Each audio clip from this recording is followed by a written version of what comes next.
We try to pick a catchy title to get people in the room, and we evidently succeeded in that regard. So 10 reasons why you, but more really your college needs to change, because I think in many ways continuing ed workforce folks are ahead of the curve in a lot of areas in terms of change in higher education. The 10 reasons are going to fold into really 3 main areas, talking about change of people, places, and some processes that we need to be reevaluating in our institutions. This is a little esoteric. Bear with me. I think you'll see what I'm talking about. I hope you do. Change in education will come through redefining relationships, not restructuring the organization. Students are changing far more rapidly than our institutions are. Have you noticed? Here's a question for you. Will a rapidly changing student body impact pedagogies, facilities, and faculty who are not prone to change? There's going to be some tension there, increasing tension between the current students and the older faculty of the older institutions. Now, I've retired twice, and as you can see, I've failed both times. But whenever you retire, you always have an opportunity to reflect on that period of life that you've just completed. And I was reflecting in terms of my education. Think back of, I went through a formal education, as they call this, and I'll bet you probably did too. Because you're a much younger crowd, by the way, I noticed that. But I remember that what my college education was like. I sat in rooms like this, well, actually not as good as this, and did a lot of listening to lectures. I did a lot of note-taking. I did a lot of assigned reading. And then at the end of that semester, I did a lot of cramming, right? And the drug of choice in those days was no-dos, remember? And then I took a lot of exams during exam week. And I was that filled vessel that emptied back into that blue book at the end of the semester, okay?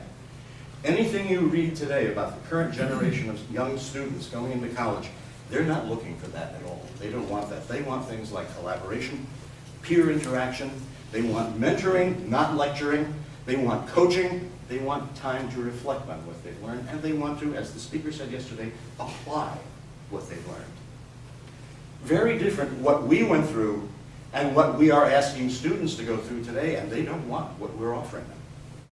So this 21st century learner, which perhaps if you're in the non-credit side, or I like to say the credit-free side of the house, and if you are doing creative things with workforce training, you may not be as aware of this young student body, but quite frankly, they are multitaskers.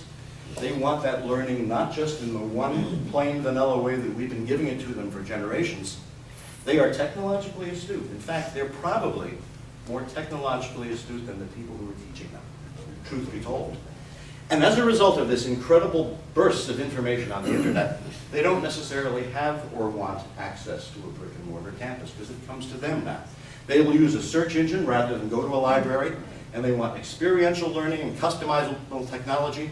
And as a result of this, any space they are in that has Wi-Fi is a learning space.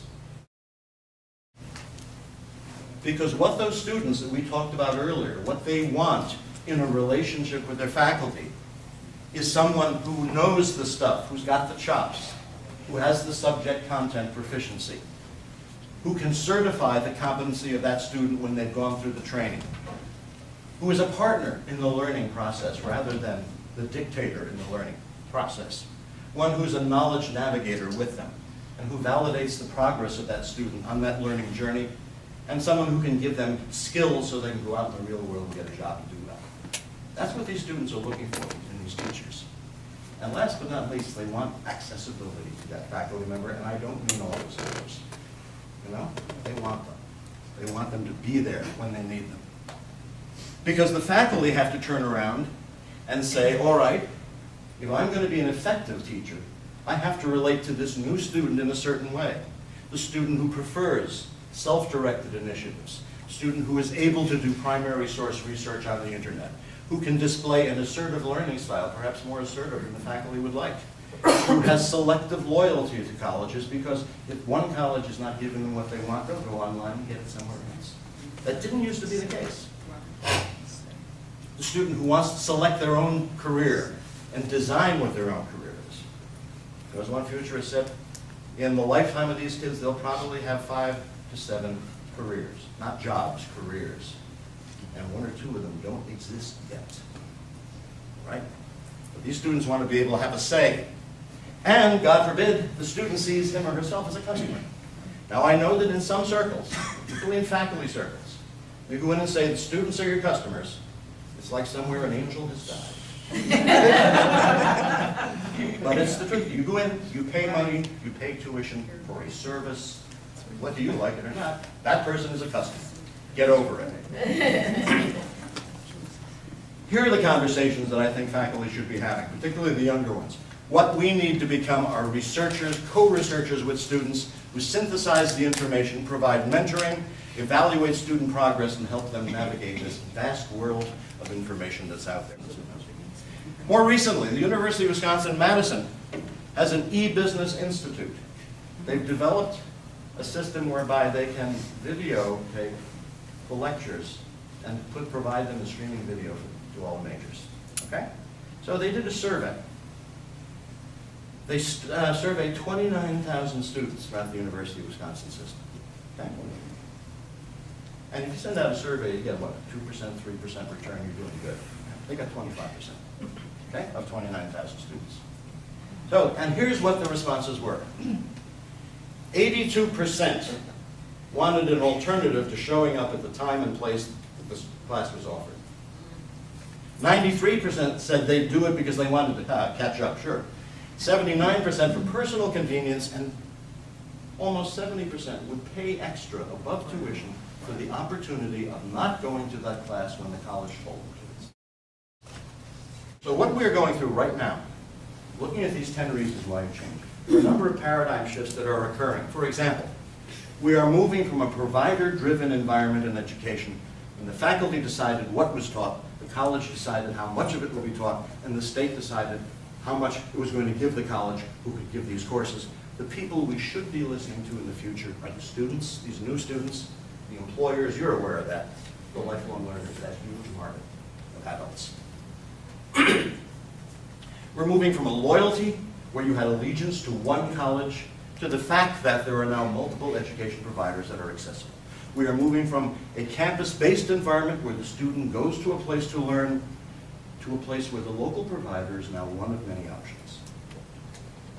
We're going from the school year, the time-bound school year, to a timeless environment that is asynchronous, on-demand. You know, a lot of colleges are 24/7, they really are. They are fully open 24 days a month, 7 hours a day. 24/7. Go by in the night or weekend, see if you can find a full-time employee. Just try. We're moving from a fiscally fixed reliance on states and feds for money to the need to find new revenue sources, and you provide the key for that in many areas. We're moving from this instruction paradigm where the faculty role was fixed to the more flexible thing where we get new relationships with students, new flexibility in those relationships, a new focus on learning.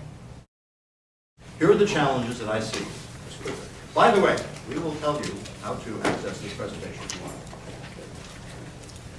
We have to look at redefining organizational relationships, understanding these students are different and they're going to participate in a different way, redefine faculty roles and responsibilities, rethink what the campus can be, value the lifelong learner even more than you do now, rethink what this classroom means and how to equip it properly, think of the new revenue streams that you can provide, examine your business model and challenge the college to examine its business model, and be honest.